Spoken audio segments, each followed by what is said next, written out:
সুপ্রিয় দর্শক সবাইকেই আসসালামু আলাইকুম। আমরা ঘটে যাওয়া ঘটনা ও পত্রপত্রিকার শিরোনাম নিয়ে বিবেকের অনুশাসন থেকে বিশ্লেষণ করে থাকি। সবাইকেই আমাদের বিবেক বার্তায় স্বাগতম। সুপ্রিয় দর্শক, আজকে একটা শিরোনাম নিয়ে কথা বলবো।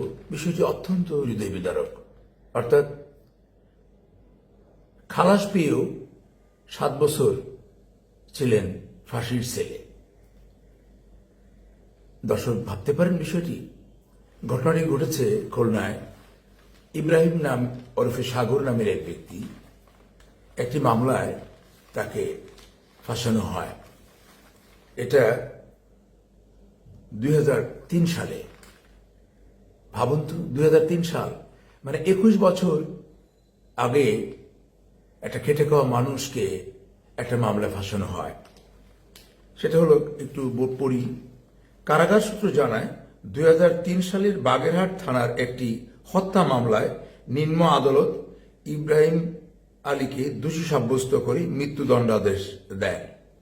পরে মামলাটি উচ্চ আদালতে গেলে 2017 সালে তিনি খালাস পান। তিনি মোট 4টি মামলায় সাজাপ্রাপ্ত ছিলেন। হত্যা মামলায় মৃত্যুদণ্ড, বিস্ফোরক দ্রব্য আইনে মামলায় যাবজ্জীবন এবং অপর 2টি মামলায় 10 বছর ও 7 বছর সাজা হয়েছিল। মৃত্যুদণ্ড ও যাবজ্জীবন সাজার মামলায় খালাস পান, আর বাকি 2টি মামলার সাজা পূর্বেই শেষ হয়ে যায়।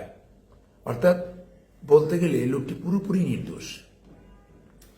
এখন এরকম এখানে পুরো প্রক্রিয়াটি যদি বিশ্লেষণ করেন, তাহলে যে পুলিশ এই মামলাটি তদন্ত করলেন, তাহলে তদন্তের মধ্যে কোথাও একটা ত্রুটি আছে।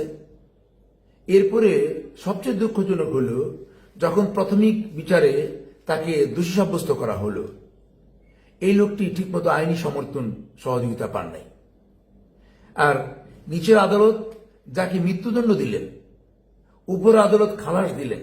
তাহলে এই যে সমন্বয়হীনতা, নিম্ন আদালত এবং উচ্চ আদালতের দৃষ্টিভঙ্গির যে ব্যবধান, এটা কতটুকু ব্যবধান?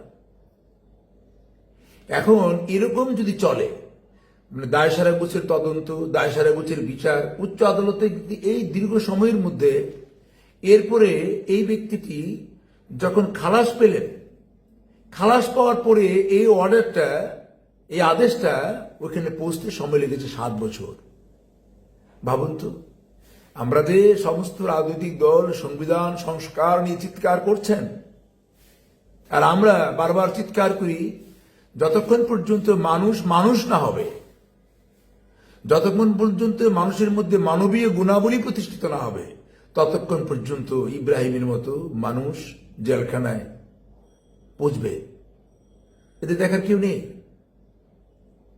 অর্থাৎ বিষয়টি সুস্পষ্ট। তাকে মামলায় ফাঁসানো হওয়ার পরে, যেহেতু তার পক্ষে কোনো আইনি সহায়তার কোনো ব্যবস্থা ছিল, সে অত্যন্ত দরিদ্র। যে ছেলেটি বিয়ের 2 বছর পরে এই কারাগারে ঢুকলো, আর 21 বছর পরে কারাগার থেকে বেরিয়ে দেখলো সব শেষ, মানে একটা খেটে খাওয়া মানুষ, তার আইনি সহায়তা ছিল না। তো সরকারিভাবে আইনি সহায়তার বিধান থাকলেও সে আইনি সহায়তা যদি সে পেত, তাহলে তো আর এত সর্বনাশ হতো না। আর যিনি বিচারক ছিলেন, তিনিই বা কতটুকু উদাসীন ছিলেন যে বিষয়টার যদি গভীরে যেতেন, তাহলে এত বড় সর্বনষ্ট হয়তো হতো না। আচ্ছা, উনি বিচার করলেন, কারণ উচ্চ আদালতের যে বিচার, তাহলে উচ্চ আদালতের বিচার, নিম্ন আদালতের বিচার যদি দেখতাম যে উচ্চ আদালতে তার বিচারটা ফাঁসির থেকে যাবজ্জীবন হয়েছে, কিন্তু এটা কত বড় পার্থক্য যে নিম্ন আদালত যেখানে তাকে মৃত্যুদণ্ড এবং যাবজ্জীবন সাজা দিলেন 2টি মামলায়, উচ্চ আদালত সেই 2টি মামলায় খালাস দিয়ে দিলেন। তাই খালাস এবং পুরো ঘটনাটা পর্যালোচনা করলে দেখা যায় সেটা খেটে খাওয়া মানুষ।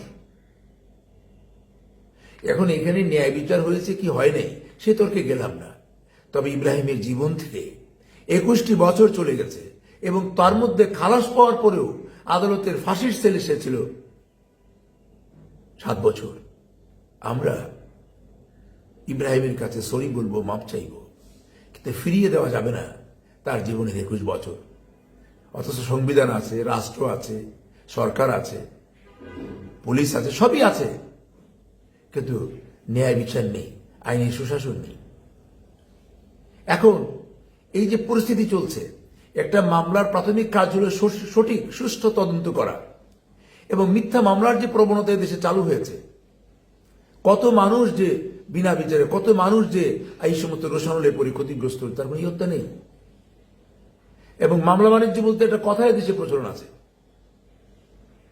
আসলে এই যে পেশাদারিত্বের দায়িত্বহীনতা, পেশায় থেকে দায়িত্বে উদাসীনতা, আর এই উদাসীনতার ফলে ইব্রাহিমের মতো মানুষের জীবন থেকে চলে যায় 21 বছর। সবচেয়ে বড় দুঃখজনক হলো যে যে ব্যক্তিটি খালাস পেল 7 বছর আগে, অর্থাৎ তার আদেশটা সেক্ষেত্রে তার পক্ষে টাকা দিয়ে তদবির করার কোনো লোক ছিল না। এটাই কারণ, এটাই কারণ। কি মর্মান্তিক, কি মর্মান্তিক। বলুন তো, তার জায়গায় দাঁড়িয়ে আসুন তো সবাই একবার এই ইব্রাহিমের জায়গায় দাঁড়িয়ে একটু অনুভব করি। আসেন না, সবাই একবার ইব্রাহিমের জায়গায় দাঁড়ায় নিজের বিবেককে জিজ্ঞাসা করি। যারা পুলিশ বাহিনীতে কাজ করছেন, যারা বিচারক আছেন, তারা আপনার একটা উদাসীনতা, আপনার একটা কর্তব্যের গাফিলতি ইব্রাহিম মতো মানুষের জীবন থেকে চলে যায় 21 বছর। এই লজ্জা কোথায় রাখি আমরা, বলেন? আমরা সবসময় শুধুমাত্র কাগজের পত্রের সংস্কার, সংবিধান নিয়ে কথাবার্তা বলি। যতক্ষণ পর্যন্ত মানুষের নৈতিক সংস্কার না হবে, একটা মানুষ যতক্ষণ পর্যন্ত বিবেকের অনুশাসনে পরিচালিত না হবে, ততক্ষণ পর্যন্ত এই সমস্ত ঘটনা ঘটতেই থাকবে।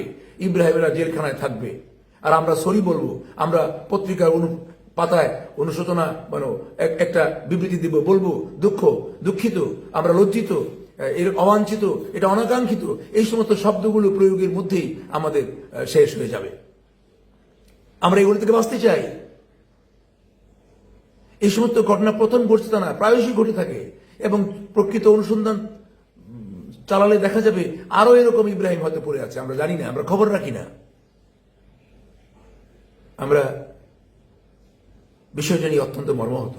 সংশ্লিষ্ট কর্তৃপক্ষ যারা আছেন, বিশেষ করে এই ধরনের ইব্রাহিমের আরেকটি চিত্র দেখতে চাই না, আরেকটি চিত্র দেখতে চাই না। বিষয়টা এত কষ্টকর, এত মর্মান্তিক।